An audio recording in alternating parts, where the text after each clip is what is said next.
अस्सलाम वालेकुम, मेरा नाम डॉक्टर अवैस अनवर है और सेकेंड ईयर बायोलॉजी के अंदर बॉटनी के पेपर्स जो हैं वो रह गए थे, जो कि मैंने डिस्कस नहीं किए थे। ये बॉटनी के पेपर के MCQs हैं 2019 के, तो इन्हें एक एक करके डिस्कस करते हैं। Now first question is crossing over takes place during this stage. अभी जो क्रॉसिंग ओवर है ये एक तरह का प्रोसेस होता है जो कि मियोसिस के अंदर देखा जाता है। मियोसिस जो है उसे हम डिवाइड करते हैं दो पार्ट्स के अंदर, एक को हम कहते हैं मियोसिस 1 और एक को हम कहते हैं मियोसिस 2। मियोसिस के अंदर दो डिवीजन्स होती हैं। मियोसिस वो सेल डिवीजन होती है जिसके अंदर एक सेल डिवाइड होता है तो 4 सेल बनते हैं। अब ये डायरेक्टली नहीं होता, पहले एक सेल डिवाइड होता है तो 2 सेल बनते हैं, तो मियोसिस 1 में 2 सेल बनते हुए नजर आते हैं और ये दोनों सेल जब डिवाइड करते हैं तो मियोसिस 2 के नतीजे में टोटल 4 सेल बनते हैं। दूसरी बात जो मियोसिस के बारे में इंपॉर्टेंट है वो ये है कि जितने number of chromosome parent cell में होता है, ये पेरेंट सेल है, ये डिवाइड होगा तो 4 डॉटर सेल बनेंगे। ठीक है, तो डॉटर सेल के अंदर जो नंबर ऑफ क्रोमोसोम होते हैं वो हाफ हो जाते हैं। ये स्पेसिफिक चीज़ है जो कि मियोसिस के बारे में। माइटोसिस के अंदर ऐसा नहीं होता, माइटोसिस में सेम नंबर ऑफ क्रोमोसोम्स रहते हैं। अच्छा, अब जिस तरह माइटोसिस के सब स्टेजेस होते हैं उसी तरह मियोसिस के भी सब स्टेजेस होते हैं, लाइक प्रोफेज है, मेटाफेज है, एनाफेज है और टेलोफेज है। लेकिन मियोसिस 1 का जो प्रोफेज 1 होता है उसको फर्दर डिवाइड किया जाता है 5 और स्टेजेस के अंदर। एक को हम कहते हैं लेप्टोटीन, एक को हम कहते हैं जाइगोटीन, एक को हम कहते हैं पैकेटीन, एक को हम कहते हैं डिप्लोटीन और एक को हम कहते हैं डायाकाइनेसिस। ठीक है, अब इन डिफरेंट सब स्टेजेस के अंदर डिफरेंट एक्टिविटीज़ होती हैं। जैसे कि लेप्टोटीन के अंदर जो क्रोमोसोम आपको नजर आते हैं वो बिल्कुल थिन होते हैं, जिन्हें हम क्रोमोनीमा या सारे को मिलाकर क्रोमोनीमेटा कहते हैं। उसके बाद जाइगोटीन के अंदर आपको नजर आते हैं जो होमोलोगस क्रोमोसोम है, जिनके ऊपर सेम कैरेक्टर की जीन्स लगी हुई हैं, वो एक दूसरे के करीब आते हैं और जोड़ियाँ बनाते हैं जिसे हम साइनेप्सिस का नाम देते हैं। उसके बाद पैकेटीन के अंदर हमें नजर आता है कि ये जो क्रोमोसोम्स हैं ये साइज़ में शॉर्ट होने लगते हैं, थिक होने लगते हैं।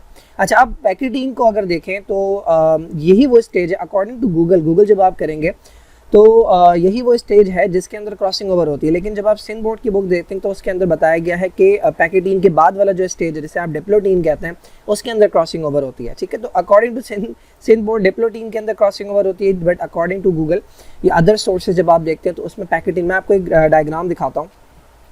तो ये डायग्राम अगर आप देखें तो ये लेप्टोटीन वाला स्टेज है कि जिसके अंदर क्रोमोसोम बहुत बारीक बारीक नजर आ रहे हैं। उसके बाद ये जाइगोटीन है जिसके अंदर जोड़ियाँ बन रही हैं, पूरी एक जोड़ी जिसे साइनेप्सिस कहते हैं। And this is pachytene. Chromosome छोटे हो गए, थोड़े से थिक हो गए और हमें नजर आ रहा है कि क्रॉसिंग ओवर यहाँ पर हो रही है, यानी एक्सचेंज ऑफ मटेरियल जो है ये दो होमोलोगस क्रोमोसोम्स के दरमियान में हो रहा है। तो ये क्रॉसिंग ओवर यहाँ पर डिस्क्राइब की गई है पैकेटीन के अंदर। डिप्लोटीन के अंदर हमें वो पॉइंट्स नजर आते हैं जहाँ पर क्रॉसिंग ओवर हुई है, जिसे हम क्याज़मा कहते हैं या क्याज़मेटा का नाम देते हैं। और उसके बाद डायाकाइनेसिस के अंदर वो तमाम चीज़ें नजर आती हैं जो कि प्रोफेज के एंड पे नजर आती हैं।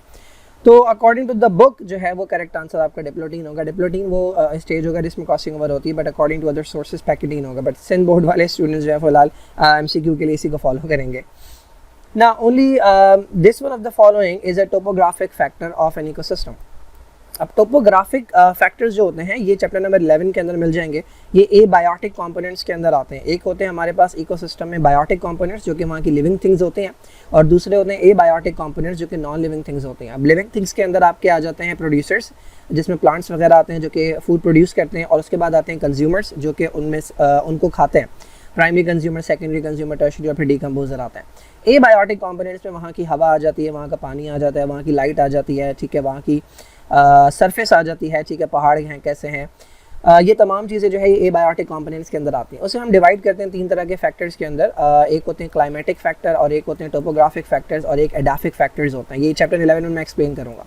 तो टोपोग्राफिक फैक्टर्स किस चीज़ के साथ डील करते हैं, तो वो अर्थ के टेक्सचर के साथ या अर्थ की सरफेस के साथ डील करते हैं। ये जो टेम्परेचर है या वाटर है या जो फायर है, ये तीनों चीज़ें मिलाकर जो हैं ये आती हैं क्लाइमेटिक फैक्टर के अंदर। ये एबायोटिक कंपोनेंट्स की के अंदर फर्दर डिविजन्स होते हैं। तो ये क्लाइमेटिक फैक्टर है। उसके बाद टोपोग्राफिक फैक्टर के अंदर अर्थ की सरफेस आ जाती है, उसका टेक्सचर कैसा है, ठीक है, एल्टीट्यूड आ जाता है, हाइट है या नहीं है, ठीक है, कितनी हाइट है। तो ये तमाम चीज़ें टोपोग्राफिक के अंदर आ जाती हैं, टोपोग्राफी के अंदर आ जाती हैं, स्टडी ऑफ द सरफेस। और एक होते हैं एडाफिक फैक्टर्स। एडाफिक फैक्टर्स होते हैं जो कि वहाँ की सॉइल से रिलेटेड स्टडी होती है, फैक्टर्स होते हैं, वो एडाफिक फैक्टर्स होते हैं। ठीक है जी ना। The sea below 2000 metres having no light is called. अब ये हमारे पास कुछ जोन होते हैं समंदर के। इसको अगर मैं बना कर दिखाऊँ एक स्लाइड के ऊपर, तो ये हमारे पास ज़मीन है और ये पानी है, सॉरी ये पानी नहीं है, ये चट्टान है कोई, और यहाँ पे हमारे पास ये भरा हुआ है पूरा पानी। ठीक है, ये पानी ही पानी है, ये पूरा समंदर है। ठीक है, अच्छा, अब हमारे पास समंदर को डिवाइड करते हैं हम दो तरह से डिविजन्स होती हैं, एक हॉरिजॉन्टल और एक वर्टिकल। तो ये हॉरिजॉन्टल है इस तरफ और ये होगी वर्टिकल। तो हॉरिजॉन्टली हम डिवाइड करते हैं दो पार्ट्स के अंदर, एक होता है जहाँ पे शैलो वाटर होता है, ठीक है, कम पानी होता है, ये एरिया कहलाता है नेरेटिक जोन, और उसके बाद डीप वाटर होता है जिसे हम कहते हैं ओशियानिक जोन। तो ये तो हो गई डिवीजन जो कि हॉरिजॉन्टल डिवीजन है। वर्टिकली हम डिवाइड करते हैं 3 रीजन्स के अंदर। एक रीजन हमारे पास होता है जहाँ आज पहले डिवाइड करते हैं 2 रीजन्स के अंदर।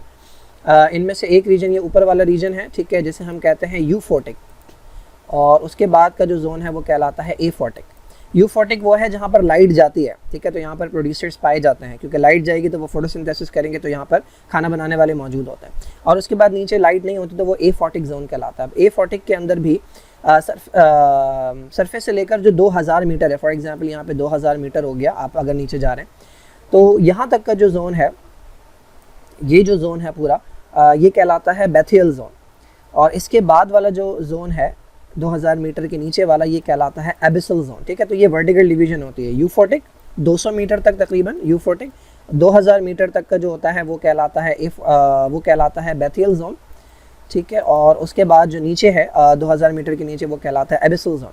तो इन्होंने यहाँ पे एबिसल जोन के बारे में पूछा है। बिलो 2000 मीटर जहाँ पर कोई लाइट नहीं होती वो कहलाता है एबिसल जोन। इससे ऊपर जो है हमारे पास, इससे ऊपर वाला जो होता है हमारे पास वो बेथियल जोन होता है। बेथियल जो यहाँ पर नहीं दिया हुआ, ठीक है। नेरेटिक में बता चुका हूँ, यूफोटिक भी बता चुका हूँ। ये जो बेंथिक है, बेंथिक के साथ एक और वर्ड भी आता है वो है पैलेजिक। कहाँ गया? पैलेजिक जोन, ठीक है। ये बेथियल जोन के अंदर ही 2 डिविजन्स होती हैं। मैं जब एक्सप्लेन करूँगा लाइफ इन मरीन वाटर तब मैं समझाऊँगा ना। क्या है भाई, ये एक्स ऑस्मोसिस है। Exosmosis takes place if a cell is placed in, ठीक है। अब ऑस्मोसिस क्या है? तो ऑस्मोसिस हम कहते हैं movement of water molecule from their high concentration to their low concentration across a semi permeable membrane. अब हमारे पास 2 प्रोसेसेस हैं, एक है एंड ऑस्मोसिस अंदर आना वाटर का, और एक है एक्स ऑस्मोसिस वाटर का बाहर जाना सेल से। अच्छा, अब इसके अंदर जो चीज़ यूज़ होती है वो है कॉन्सेंट्रेशन की टर्म्स। एक टर्म है जिसे हम कहते हैं हाइपरटोनिक, और एक टर्म है जिसे हम कहते हैं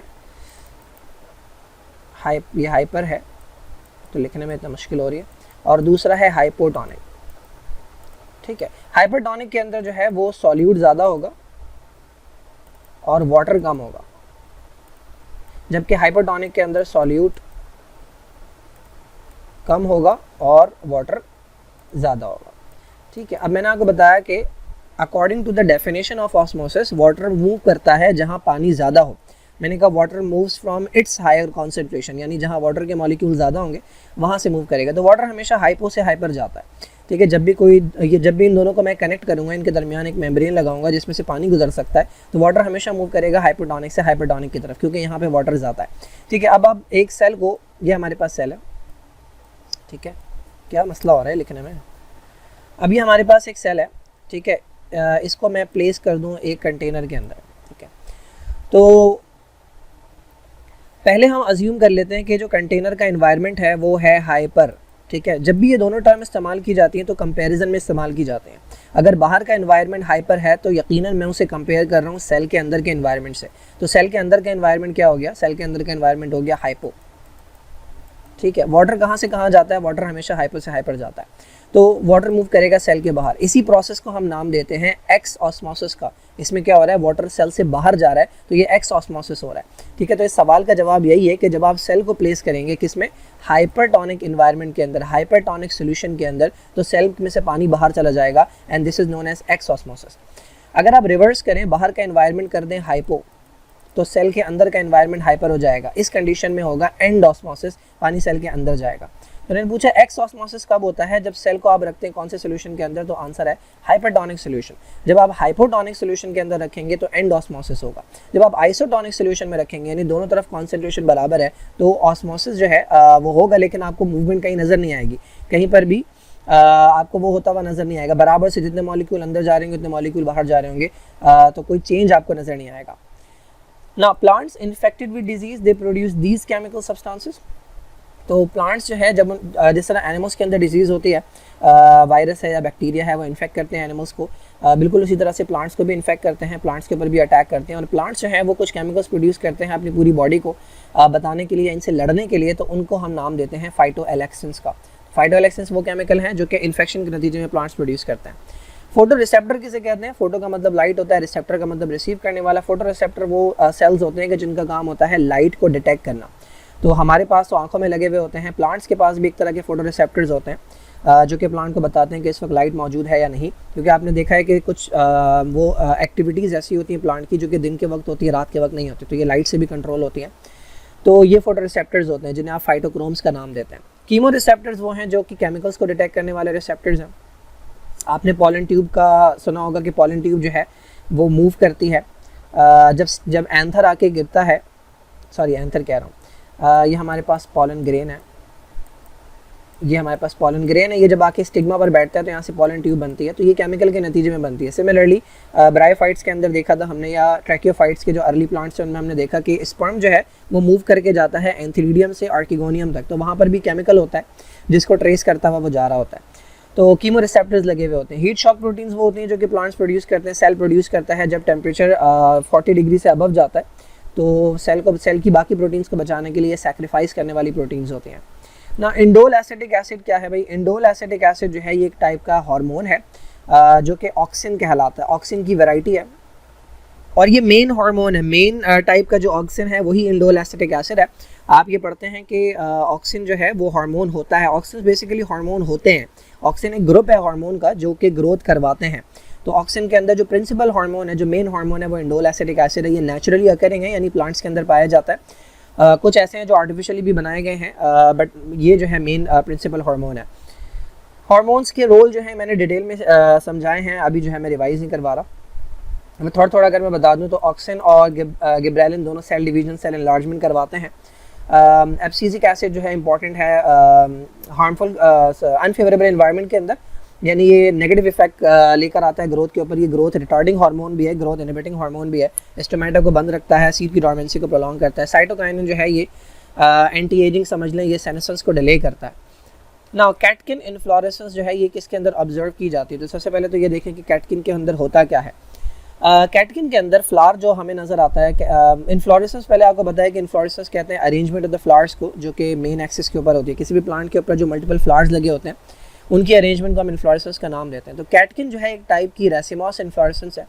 इस कैटकिन के अंदर होता यह है कि प्लांट्स जो हैं वो ससाइल होते हैं। ससाइल होने का मतलब ये है कि उनमें जो है वो डंडी नहीं निकली हुई होती, यानी हमारे पास मेन एक्सेस है, ठीक है, इससे ये निकला हुआ फ्लावर, तो ये फ्लावर कहलाता है पेडिसिलेट क्योंकि इसमें डंडी निकली हुई है, और ये फ्लावर कहलाता है ससाइल क्योंकि ये डायरेक्टली निकला हुआ है।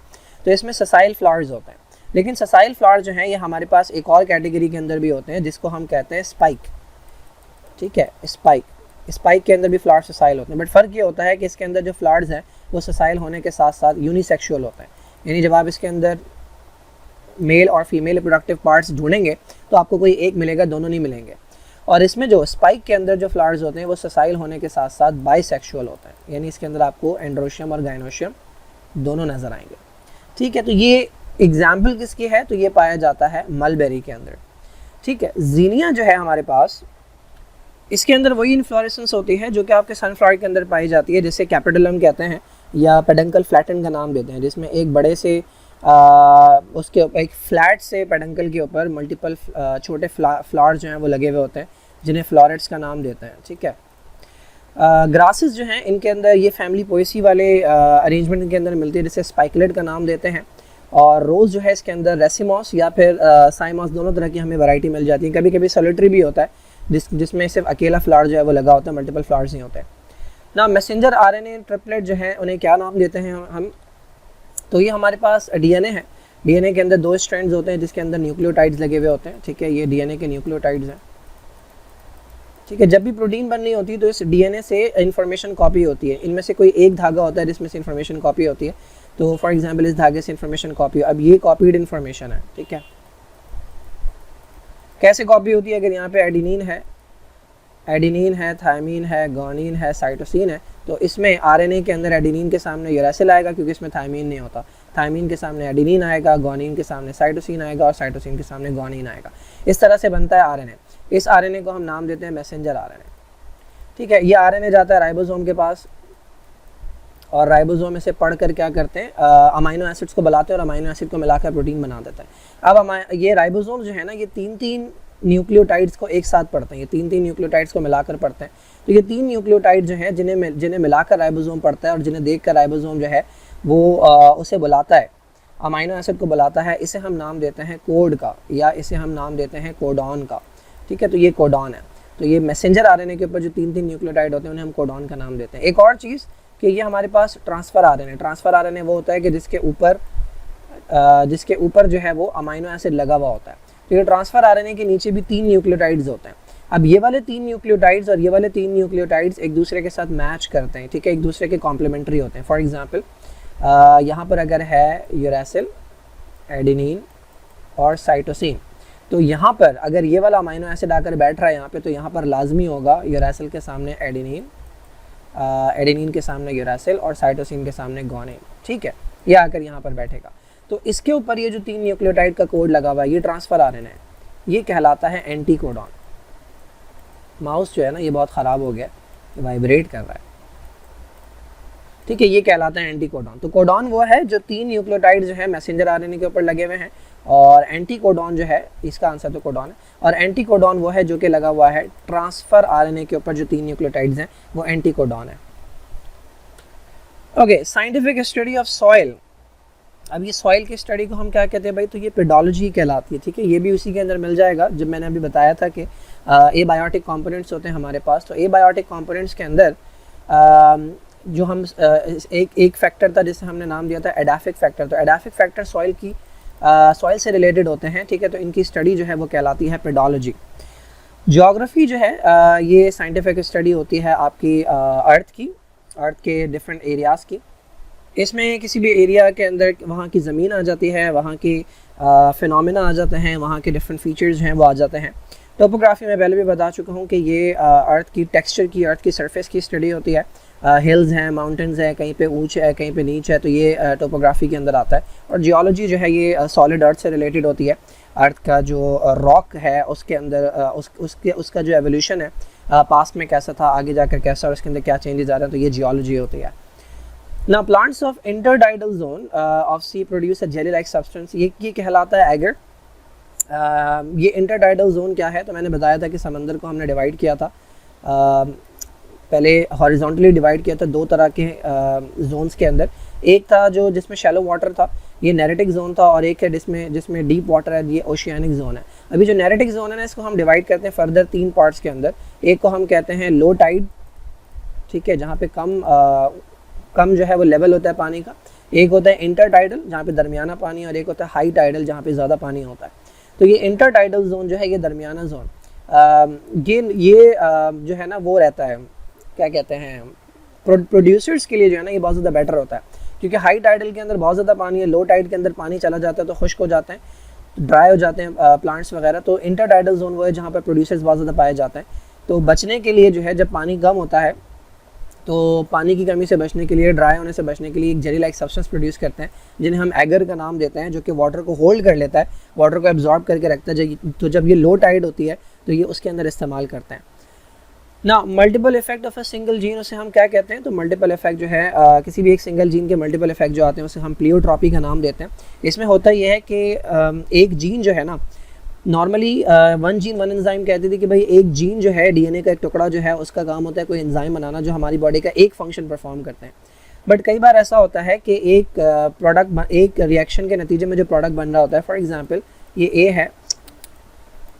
है, इसको एक एंजाइम जो है वो कन्वर्ट कर रहा है बी के अंदर। अब ये जो बी है ना, ये आगे जाकर सी बनाने के लिए भी इस्तेमाल हो रहा है, ये बी जो है ये डी बनाने के लिए भी इस्तेमाल हो रहा है, और ये ई बनाने के लिए भी इस्तेमाल हो रहा है। तो अगर ये वाला एंजाइम अपना काम नहीं करेगा तो बी नहीं बनेगा, जब बी नहीं बनेगा तो ना सिर्फ सी नहीं बनेगा बल्कि डी और ई भी नहीं बनेंगे। तो एक एंजाइम की वजह से, एक एंजाइम की कमी की वजह से मल्टीपल इफेक्ट्स आ रहे हैं, एक जीन की प्रॉब्लम की वजह से मल्टीपल इफेक्ट्स आ रहे हैं, तो ये कंडीशन कहलाती है प्लियोट्रॉपी। इसी एग्जाम्पल बुक के अंदर हमारे पास दी हुई है जो कि फिनाइल कीटोन यूरिया है, जिसमें होता यह है कि जो अमाइनो एसिड है फिनाइल एलेनिन, उसको तोड़ने वाला जो एंजाइम है वो नहीं होता। जब वो नहीं होता तो फिनाइल एलेनिन टूटता नहीं है, इससे टायरोसिन नहीं बनता। फिनाइल एलेनिन नॉर्मली कन्वर्ट होता है टायरोसिन के अंदर। अब टायरोसिन नहीं बनता तो टायरोसिन चाहिए होता है मेलानिन बनाने के लिए। तो जब मेलानिन नहीं होगा तो स्किन कलरेशन जो है वो होने लगती है, स्किन कलरेशन जो है वो लाइट होने लगती है इन पेशेंट्स की। सिमिलरली ये थायराइड का हार्मोन थायरॉक्सिन बनाने के लिए भी इस्तेमाल होता है, तो वो बनने में प्रॉब्लम होती है। सिमिलरली एक तरह के हमारे पास वो होते हैं न्यूरोट्रांसमीटर्स होते हैं जिन्हें हम कैटेकोलामीन्स कहते हैं, जैसे आपके एपिनेफ्रिन और नॉर एपिनेफ्रिन है, ठीक है, तो ये भी बनाने के लिए इसकी ज़रूरत होती है, तो इनके बनने में भी प्रॉब्लम होती है। तो देखिए एक एंजाइम की प्रॉब्लम की वजह से या एक जीन में ख़राबी की वजह से मल्टीपल इफेक्ट्स जो आ रहे हैं, this is an example of pleiotropy. ये जो टर्म है एपिस्टेसिस, एपिस्टेसिस बेसिकली एक फिनोमेना होता है कि जिसके अंदर एक जीन जो है जीन नंबर 1 वो मुदाखलत करती है जीन नंबर 2 के फंक्शन के अंदर, यानी जीन नंबर 2 को अपना काम करने के लिए जो है वो जीन नंबर 1 से कुछ ना कुछ रिलेशनशिप होता है, या तो इसे प्रमोट करती है, इसे रोकती है। तो ये जो इन्फ्लुएंस होता है एक जीन का दूसरे जीन के ऊपर, ये बेसिकली कहलाता है एपिस्टेसिस। मैंने डिटेल में एक्सप्लेन किया है चैप्टर नंबर 8 में। बाकी ये दो टर्म जो हैं ये प्लांट से रिलेटेड हैं। एपिनास्टी जो है ये वो एक टाइप की मूवमेंट होती है जिसमें अपर सरफेस जो है वो लोअर सरफेस से ज़्यादा तेज़ी से ग्रो करती है। और हीलियोट्रॉपी जो है, हीलियोफाइट्स जो है ये ऐसे प्लांट्स होते हैं जिन्हें लाइट की ज़रूरत होती है ग्रो होने के लिए, जो लाइट के अंदर ग्रो करते हैं। दूसरे हमारे पास हीलियोफाइट्स के अलावा दूसरे टाइप के प्लांट्स जो हैं वो स्कायोफाइट्स या सीओफाइट्स इन्हें कहते हैं, जो कि शेड के अंदर ग्रो करते हैं। तो हीलियोट्रॉपी वो फिनोमेना है जिसमें प्लांट्स जो है वो लाइट रिक्वायर करते हैं ग्रो करने के लिए। ना this biome is called the bread basket of the world. Biome basically कहते हैं ज़मीन के एक बड़े टुकड़े को जैसे इंडिविजुअली आइडेंटिफाई किया जा सके उसके फीचर्स की वजह से, जैसे कि फॉरेस्ट है, जैसे कि आपका वो है ग्रासलैंड है, या आपका जो डेजर्ट है, ये सब ज़मीन के बड़े टुकड़े हैं जो कि अलग से पहचाने जा सकते हैं क्योंकि इनके स्पेसिफिक फीचर्स होते हैं। तो ब्रेड बास्केट जो कहते हैं वो ग्रासलैंड को कहते हैं। ग्रासलैंड वो है जहाँ पर ग्रास जो है वो लंबी लंबी होती है, बारिश इतनी ज़्यादा भी नहीं होती कि जंगल बन जाए और इतनी कम भी नहीं होती कि डेजर्ट बने, तो दरमियान का जो रीजन होता है वो ग्रासलैंड कहलाता है। बाकी ये मैं एक्सप्लेन करूँगा चैप्टर नंबर 12 के अंदर, बहुत बोरिंग से टॉपिक है ये। Now the attachment point of two chromatids of a chromosome is called. तो क्रोमोसोम जो है हमारे पास ये एक क्रोमोसोम है और ये इसकी कॉपी है। अब ये जो दोनों एक दूसरे के साथ अटैच हैं इस सेंट्रल पॉइंट के ऊपर, तो ये पॉइंट जो है ये कहलाता है सेंट्रोमेयर। सेंट्रोमेयर को अगर आप खोल के देखें, ये सेंट्रोमेयर है, तो सेंट्रोमेयर के अंदर आपको दो प्रोटीन नज़र आती हैं जो कहलाती हैं काइनेटोकोर। क्रोमोनीमा जो है ये वो हालत होती है जो कि मियोसिस के स्टार्ट में क्रोमोसोम्स की होती है, जिसमें क्रोमोसोम बिल्कुल बारीक से नज़र आ रहे होते हैं, तो ये हालत जो है ये क्रोमोनीमा कहलाती है। सिंगल जो है वो क्रोमोनीमा है, सारों को मिलाकर क्रोमोनीमेटा कहते हैं। इसी क्रोमोनीमा के ऊपर आपको जगह जगह कंडेंस एरियाज़ नज़र आते हैं, जैसे कि छोटे छोटे कंडेंस एरियाज़ हैं, ठीक है। यहाँ पर समझें ये क्रोमोसोम का जो पार्ट है वो करीब करीब आए हुए हैं, तो ये कहलाते हैं क्रोमोमेयर्स। ये जो कंडेंस एरियाज़ हैं ये कहलाते हैं क्रोमोमेयर्स। लो टेम्परेचर के ऊपर आइस क्रिस्टल्स जो हैं वो कहाँ बनते हैं, तो जब टेम्परेचर लो होता है तो प्लांट्स जो हैं अगर कुछ ना करें तो साइटोप्लाज्म के अंदर आइस क्रिस्टल्स बन जाएंगे, जिसकी वजह से उनका मेटाबॉलिज्म रुक जाएगा। तो प्लांट इससे बचने के लिए करते ये हैं कि एक तो अपनी मेम्ब्रेन के अंदर, सेल मेम्ब्रेन के अंदर जो है वो अनसैचुरेटेड फैटी एसिड्स का अमाउंट बढ़ा देते हैं, और दूसरा ये करते हैं कि एक पॉलीमर बनाते हैं जिसे हम फ्रैक्टेंस का नाम देते हैं। तो इसकी वजह से आइस क्रिस्टल जो हैं वो बजाय साइटोप्लाज्म में बनने के सेल वॉल में बन जाते हैं, जिससे उनकी जो प्रोसेसेस हैं, जो ट्रांसपोर्ट है एक सेल से दूसरे सेल के अंदर जो चीज़ें जा रही थी वो रुकती नहीं है। Now all are chemical messengers except, कहाँ गया, all are chemical messenger. Chemical messengers का मतलब यह है कि इनका काम होता है कोई ना कोई मैसेज जो है ना वो रिले करना। ये निकलते हैं एक जगह से और दूसरी जगह जाकर कोई ना कोई मैसेज ट्रांसफ़र करते हैं। तो हार्मोन्स हमें पता है, हार्मोन्स को हम केमिकल मैसेंजर्स का नाम देते हैं। फाइटो हार्मोन्स ये वो हार्मोन्स जो प्लांट्स के अंदर पाए जाते हैं, again these are chemical messengers. Growth regulators ये भी कुछ केमिकल्स होते हैं जिनका काम जो सेल की ग्रोथ है उसे रेगुलेट करना होता है। ये भी एक तरह के मैसेंजर्स हैं जो एक जगह से निकलेंगे या सेल के अपने अंदर से निकलेंगे और उसी सेल को बताएंगे कि भाई अब तुमने डिवाइड करना है और अब तुमने डिवाइड नहीं करना या डिवीजन को रोकना है। तो ये ग्रोथ रेगुलेटर्स भी जो है केमिकल मैसेंजर्स हैं। बायोरिदम्स जो हैं ये कोई केमिकल मैसेंजर्स नहीं है, ये वो एक्टिविटीज़ हैं जो कि ऑर्गेनिजम्स हर कुछ वक्त के बाद रिपीट करते हैं, ये कहलाती हैं biorhythms. Now this hormone helps in the closing of stomata. Stomata की क्लोजिंग में कौन सा हार्मोन काम आता है, तो एब्सिसिक एसिड जो है इसे हम ग्रोथ इनहिबिटिंग हार्मोन कहते हैं। ये जो है वो अनफेवरेबल कंडीशंस के अंदर बहुत ज़्यादा अमाउंट में रिलीज़ होता है, स्टोमेटा को बंद करवाता है, ये स्टोमेटा को बंद रखवाता है। क्यों, क्योंकि फॉर एग्जांपल गर्मी बहुत ज़्यादा है तो ये स्टोमेटा को बंद करवा देगा ताकि ज़्यादा ट्रांसपायरेशन ना हो, जिसकी वजह से वाटर लॉस प्लांट की बॉडी से ज़्यादा ना हो। बाकी इस एब्सिसिक एसिड जो है वो सीड की डोर्मेंसी को बढ़ाता है, बर्ड की डोर्मेंसी को बढ़ाता है। क्यों, क्योंकि कंडीशंस अभी फेवरेबल नहीं है।